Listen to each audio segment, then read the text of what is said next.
부처님께서는 진정한 지혜가 왜를 묻는 것이 아니라 어떻게 살아갈지를 직접 체험하는 데서 비롯된다고 가르치셨습니다. 우리 인생은 늘 끊임없이 묻습니다. 나는 왜 여기 있을까? 왜 고통스러울까? 왜 행복하지 못할까? 하지만 아무리 생각해봐도 답은 언제나 충분하지 않다는 사실을 깨달은 적이 있으신가요? 이 시간에는 부처님의 가르침을 가장 쉽고 친근한 언어로 함께 나누며 불교의 고전적인 세계로 안내해 드리고자 합니다. 구독을 잊지 말아 주세요. 매번 클릭할 때마다 지혜로 한 걸음 더 다가가게 됩니다. 왜? 라는 질문은 끝이 없는 심연처럼 우리를 결코 만족시켜주지 않습니다. 어릴 적을 떠올려 보면 우리는 세상에 대한 호기심으로 가득 차 있었고 가장 많이 했던 질문이 바로 왜? 였던 것 기억하시나요? 예를 들어 어렸을 때 엄마에게 왜 하늘은 파란색이야? 라고 물으면 엄마는 대기층이 햇빛을 산란시키기 때문이란다라고 대답했습니다. 그러면 다시 그럼 왜 대기층이 있을까? 라고 묻고 엄마가 설명해주면 또 그럼 왜 햇빛은 산란될까? 라며 계속 물어보다가 결국 엄마가 그만 좀 물어봐 라고 했던 경험 있으시죠? 이런 질문들은 겉보기엔 중요해 보이지만 실제로 답을 얻어도 진정한 만족을 주지 못하고 오히려 더 많은 새 질문을 불러일으킨다는 점 느껴보셨나요? 신이 세상을 창조했다는 역설은 철학에서도 자주 언급됩니다. 대표적인 물음 중 하나가 우주는 어떻게 생겨났을까? 입니다. 어떤 종교에서는 신이 우주를 창조했다고 답합니다. 그러면 이어지는 다음 질문은 그렇다면 신은 누가 만들었는가? 가 됩니다. 어떤 이는 신은 영원히 존재한다고 말하죠. 그러면 왜 신은 영원한가? 그렇다면 우주는 왜 영원할 수 없는가? 라는 의문으로 다시 이어집니다. 이 논리를 계속 파고들면 영원히 결론에 도달할 수 없습니다. 하나의 답이 나오면 또 다른 왜가 생겨나기 때문이죠. 앞으로 나누고자 하는 이야기는 여러분이 이런 끝없는 사고의 굴레에서 벗어나 실제 체험으로 옮겨가도록 돕고 왜라는 질문에 갇혀있지 않고 진정한 자유로 나아가도록 안내하기 위한 것입니다. 왜를 더 파고들수록 답은 더 멀어지고 질문을 멈추면 답은 저절로 드러납니다. 이 말이 마치 선문답 같지만 사실 그 이치는 아주 간단합니다. 답을 찾으려는 집착을 내려놓을 때 그 답이 오히려 삶의 체험 속에서 자연스럽게 떠오른다는 것이죠. 왜를 끝없이 묻는 것은 지혜가 아니라 머릿속의 병일 수 있다고 오쇼는 말합니다. 많은 사람들은 왜라는 질문을 계속하는 것이 똑똑함의 증거라고 생각하지만 실제로는 그 순간 진정한 해답을 구하는 것이 아니라 지금 이 순간의 현실을 회피하고 있다는 것이죠. 예를 들어, 왜 나는 행복하지 않을까? 라고 물으며 온갖 이유를 나열해도 정말 행복해질까요? 왜 저 사람이 나를 사랑하지 않을까? 라는 의문을 무수히 분석해도 그 답이 여러분을 진정으로 편하게 해줄까요? 왜 세상이 이렇게 불공평할까? 라고 철학적 논의를 펼쳐도 그로 인해 세상이 공평해질까요?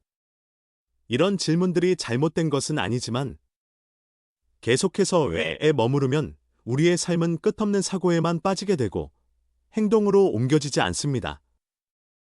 진정한 지혜란 완벽한 답을 찾는 데 있는 것이 아니라 어떤 문제들은 애초부터 답이 필요하지 않음을 깨닫는 데 있습니다.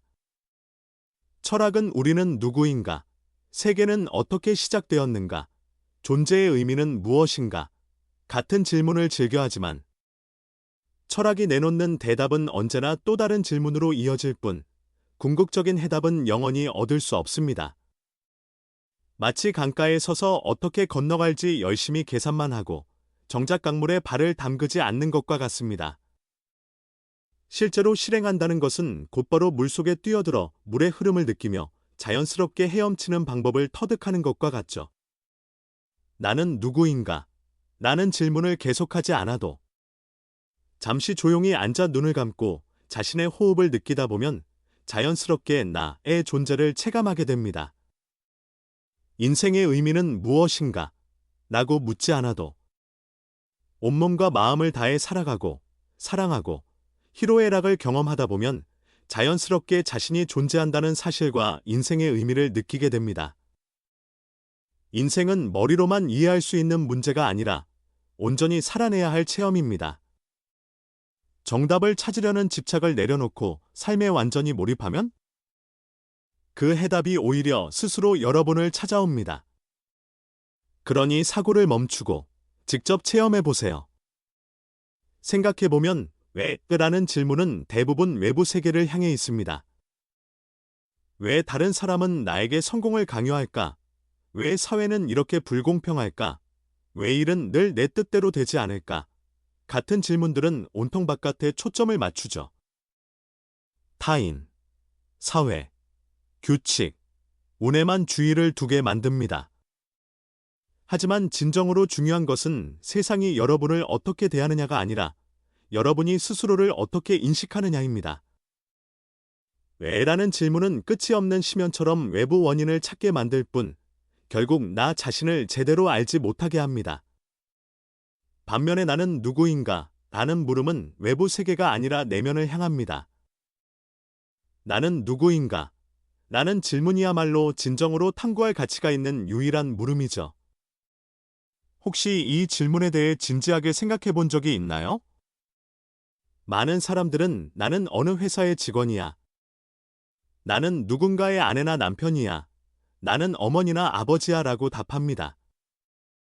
그런데 만약 그런 직함이나 역할, 모든 꼬리표를 떼어놓고 보면 과연 나는 남아있을까요? 계속해서 어떤 역할로만 자신을 정의한다면 그것은 남들이 보는 나를 살아가는 것이지 진짜 나 자신을 사는 것이 아닐지도 모릅니다. 오쇼는 당신이 누구인지는 다른 사람이 말해줄 수 있는 것이 아니라 스스로 체험해야 할 일이라고 말합니다. 이 물음에는 정해진 답이 없어요. 각자의 자아는 모두 독특하기 때문입니다. 책에서 답을 구할 필요도 없고 스승에게 물어볼 필요도 없습니다. 오직 자신 안을 들여다보고 직접 느껴야 합니다. 사고가 답을 주는 것이 아니라 오직 체험이 답을 줍니다. 여기 몇 가지 간단한 방법이 있습니다. 이것은 여러분이 참된 자기 탐색에 들어가도록 도와줄 것입니다. 먼저, 조용한 장소를 찾아 눈을 감고 몇 번 깊이 호흡해 보세요. 그리고 자신의 이름, 직업, 신분, 인간관계, 사회적 역할 등 모든 외부 꼬리표가 사라졌다고 상상해 보는 겁니다. 그런 것들이 전부 사라졌을 때 무엇이 남아 있을까요? 바로 그 남은 것이 진정한 자기 자신입니다. 지금 이 순간에 집중하고 자신의 존재감을 느껴보세요. 나는 누구인가? 라고 머릿속으로 묻지 말고 그저 직접 느끼면 됩니다. 지금 자신의 심장 박동이 느껴지나요? 들숨과 날숨이 몸 안으로 오가는 것을 감지할 수 있나요? 손가락과 발가락, 그리고 몸 전체의 존재를 인식할 수 있나요? 이것이 바로 여러분 자신입니다. 머리로 이해하려고 애쓸 필요 없이 체험만 하면 됩니다. 자신을 정의하는 것을 멈추고 아무도 모르는 나가 되어보세요. 하루 동안만이라도 다른 사람에게 자신을 소개하지 말고 직업이나 배경, 이야기를 말하지 말고 자신에 대한 어떤 정의도 붙이지 말고 그저 매 순간을 경험해 보세요. 그렇게 했을 때 머릿속에서 스스로를 규정짓지 않으면 오히려 진정한 자유를 느낄 수 있을 것입니다. 그렇다면 우리는 왜 이렇게 왜? 라는 질문을 멈추지 못할까요? 고통을 겪을 때 비로소 우리는 답을 찾기 시작합니다. 행복할 때에는 굳이 그것을 분석하지 않고 그 순간을 즐기기만 하죠. 그러나 고통이 찾아오면 우리의 머리는 미친 듯이 돌아가면서 그 원인을 찾으려 합니다. 왜 하필 나일까? 왜 이런 일이 일어났을까? 왜 운명은 나에게 이렇게 불공평할까? 라는 식으로요. 우리는 필사적으로 왜에 대한 답을 찾으면 문제가 해결되고 고통이 사라질 것이라 믿지만 정작 그 원인을 안다고 해서 고통이 정말로 사라질까요? 왜? 라는 물음에 대한 사고가 여러분을 더 나아지게 만들지 않습니다. 오직 행동만이 그 역할을 할 수 있습니다. 진정으로 물어야 할 것은 왜?가 아니라 내가 무엇을 할 수 있을까? 입니다. 오쇼는 고통은 하나의 신호일 뿐이며 그것을 놓고 생각하라고 주어진 것이 아니라 변화라고 주어진 것이라고 말합니다. 하지만 많은 사람들은 왜라는 질문에만 매달리고 진짜로 변화를 선택하지 않습니다. 예를 들어, 왜 나는 늘 행복하지 않을까? 라고 묻는 대신 내가 좀 더 행복해지기 위해 무엇을 할 수 있을까? 라고 물어야 합니다. 왜 다른 사람들이 나에게 성공을 강요할까? 대신 스스로를 발전시키기 위해 무엇을 할 수 있을까? 라고 물어보는 편이 낫습니다. 왜 나는 늘 맞지 않는 사람만 만날까? 대신 어떤 부분을 바꾸면 나에게 잘 맞는 사람을 끌어올 수 있을까? 라고 자문해 보는 것이 더 현실적입니다. 질문이 곧 방향을 결정합니다.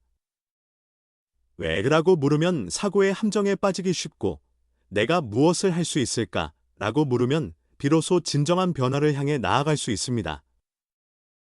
혹시 눈치채셨나요?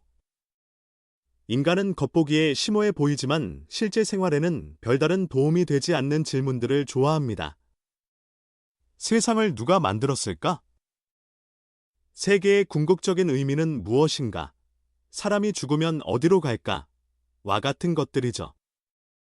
이런 질문들은 웅장하고 철학적으로 들리지만 정말 여러분의 삶에 도움을 줄까요?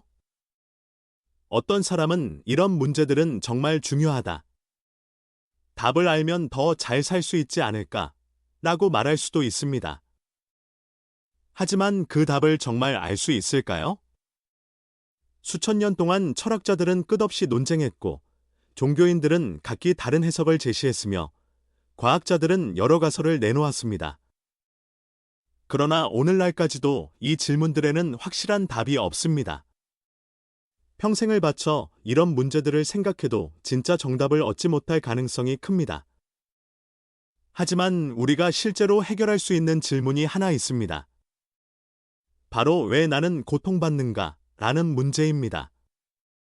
부처님의 지혜에 따르면 무의미한 해답을 찾아 헤매지 말고 지금 당장 내 눈앞에 놓인 고통을 해결하는 것이 중요하다고 합니다.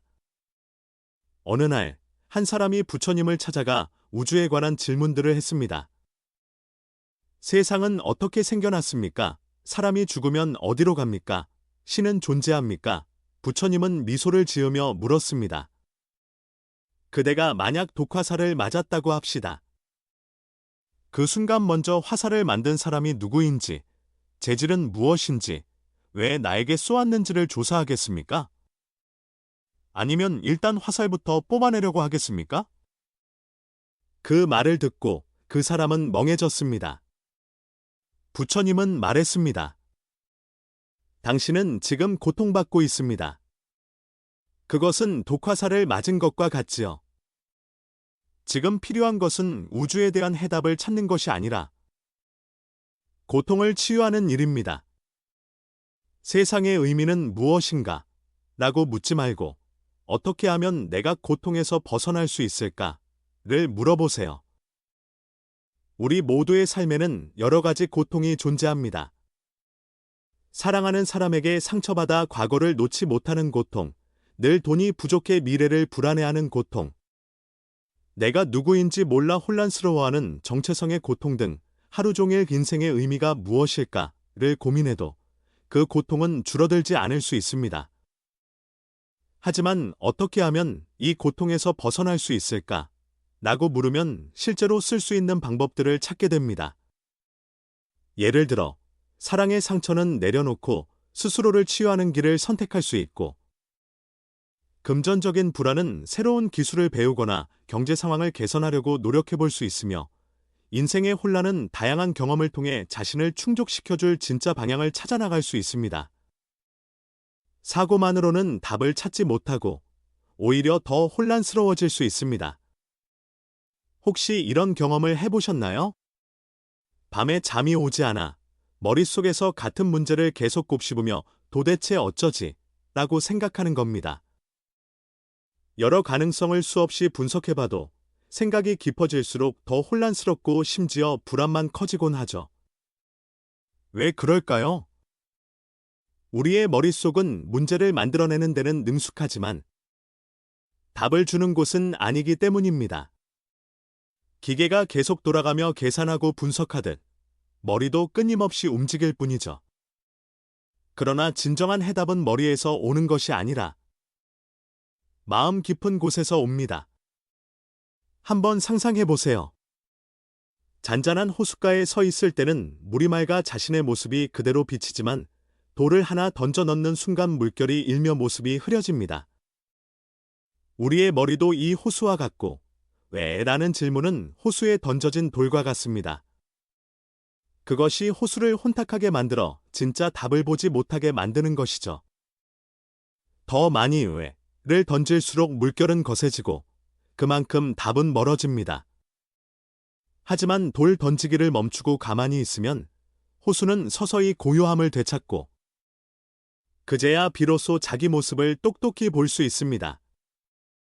바로 이것이 질문을 멈출 때 답이 자연스럽게 드러나는 이유입니다. 질문을 계속하면 답은 멀리 달아납니다. 질문을 멈추면 답은 지금 이 자리에 있습니다. 호주에 대해서도 마찬가지입니다. 계속해서 물으면 답은 그림자처럼 도망치고 우리가 뒤쫓을수록 더 멀어져 가는 법이죠. 답은 사고로 찾아내는 것이 아니라 생각을 멈추고 완전히 이완하는 순간 스스로 떠오릅니다. 혹시 이런 경험이 있으신가요? 온갖 방법을 동원해 머리를 쥐어짜도 해결되지 않던 문제가 잠시 내려놓고 목욕을 하러 가는 순간 갑자기 떠오른 적이 있죠. 무언가를 필사적으로 추구할 때는 오히려 얻기 어려운데 그 집착을 놓아버리는 순간 의외로 쉽게 다가오는 경험을 해보셨을지도 모릅니다. 이것은 우연이 아니라 내 머리가 한 발 물러섰을 때 마음의 지혜가 비로소 솟아날 수 있기 때문입니다. 그렇다면 어떻게 질문을 멈추고 답을 자연스럽게 맞이할 수 있을까요? 방법은 간단합니다. 먼저 깊이 호흡하면서 지금 이 순간에 집중하세요.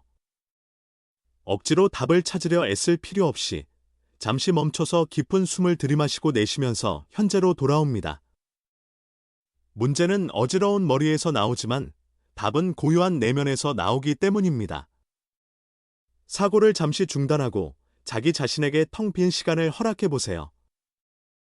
매일 몇 분만이라도 어떤 문제도 떠올리지 않고 분석도 하지 않은 채 조용히 앉아 자신의 존재를 느끼는 시간을 가져보는 겁니다. 그러면 알게 되실 거예요. 진정한 지혜는 생각이 멈출 때 비로소 떠오른다는 사실을. 그리고 답은 이미 여러분 안에 있다는 것을 믿으세요. 억지로 바깥에서 구하려고 하지 않아도 됩니다. 오직 내면이 충분히 고요해질 때 답은 저절로 모습을 드러냅니다. 여러분은 다양한 역할이 아니라 그 역할들을 넘어선 존재입니다. 그렇다면 여러분은 정말 누구일까요?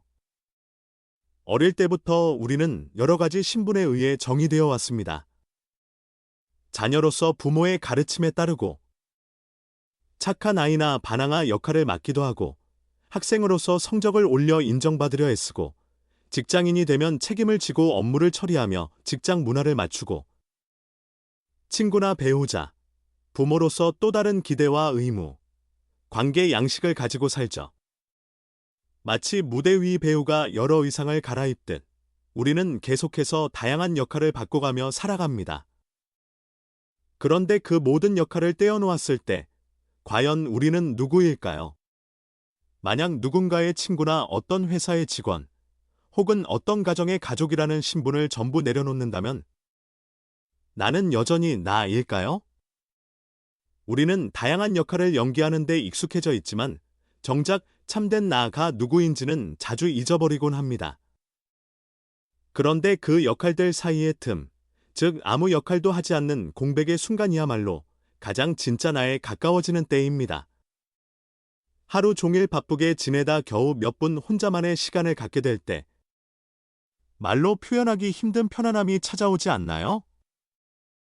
혹은 늦은 밤, 혼자 길을 걸으며 문득 마음속의 고요함을 느낄 때나, 휴가 중에 모든 책임에서 잠시 벗어나 이제야 내가 살아있구나 하고 느낄 때가 있죠. 이런 짧은 순간들이 사실은 우리가 가장 참다운 자기 자신에 가까워지는 때입니다. 대부분의 시간 동안 우리는 사회적 역할의 틀 안에서 살아가면서 각종 정체성을 연기하느라 바쁩니다. 지금 내가 진짜로 느끼는 감정은 무엇일까? 이런 역할들이 전부 사라진다면 나는 누구일까? 같은 물음을 해볼 겨를이 별로 없죠. 하지만 인생의 진정한 해답은 종종 이렇게 짧은 공백의 시간에 숨어 있습니다. 그리고 남의 경험만으로는 나만의 길을 찾을 수 없습니다. 이 세상에는 수많은 사람들이 어떻게 살아야 한다고 가르치려 합니다. 성공을 추구해야 한다. 특정 신앙을 따라야 한다. 결혼을 하고 자녀를 가져야 한다. 이런 방식으로 인생의 의미를 찾아야 한다 등등. 하지만 문제는 그들의 인생이 나의 인생이 아니라는 점입니다. 그들의 경험과 길이 내게 꼭 맞을 것이라는 보장은 없죠? 물론 다른 사람의 조언을 들을 수는 있지만 그저 수동적으로 받아들이기만 하고 직접 체험하거나 내면에서 확인해보지 않는다면?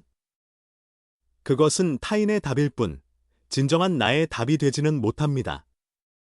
인생은 하늘에 정해진 보기가 있는 시험 문제가 아니어서 각자의 답이 모두 다를 수밖에 없습니다. 결국 중요한 질문은 이것입니다. 여러분은 답을 듣고 싶은 것인지 아니면 진정한 답을 스스로 찾고 싶은 것인지 말입니다. 스스로에게 물어보세요. 나는 정말 진실을 알고 싶은 것인가? 아니면 단지 마음의 위안을 얻고 싶은 것인가? 진정으로 의미를 찾으려는 것인가? 아니면 의지할 만한 표준답을 구하고 싶은 것인가? 내가 원하는 것은 지식인가? 아니면 깨달음인가? 많은 사람들은 질문을 던질 때 사실 진실을 찾으려 하기보다 스스로를 위로해줄 답변을 원하기도 합니다. 하지만 진정한 지혜는 머릿속의 사고로 얻어지는 것이 아니라 자신 안으로 깊이 들어가 머리를 초월하고 직접 체험하는 과정에서 피어나는 것입니다. 만약 여러분이 참된 답을 찾고 싶다면 단 하나의 길이 있습니다. 바깥을 향해 찾기를 멈추고 안을 향해 탐색하기 시작하는 것이죠. 책을 내려놓고 눈을 감아보세요. 자신의 존재를 느끼면서 질문을 멈추고 침묵 속으로 들어가면 답이 저절로 떠오릅니다. 말도 논리적인 분석도 필요 없습니다. 그저 조용히 자기 자신을 체험하면 지금까지 애써 찾아 헤매던 모든 것이 사실은 늘 내 안에 있었다는 걸 알게 될 것입니다. 진정한 답은 생각으로 얻어지는 것이 아니라 존재와 체험, 그리고 깨달음을 통해 드러납니다. 그렇다면 이제 여러분은 남들이 준 답을 듣는 데 그치지 않고 스스로 진정한 해답을 발견할 준비가 되었나요? 오늘의 이야기를 들어주셔서 감사합니다.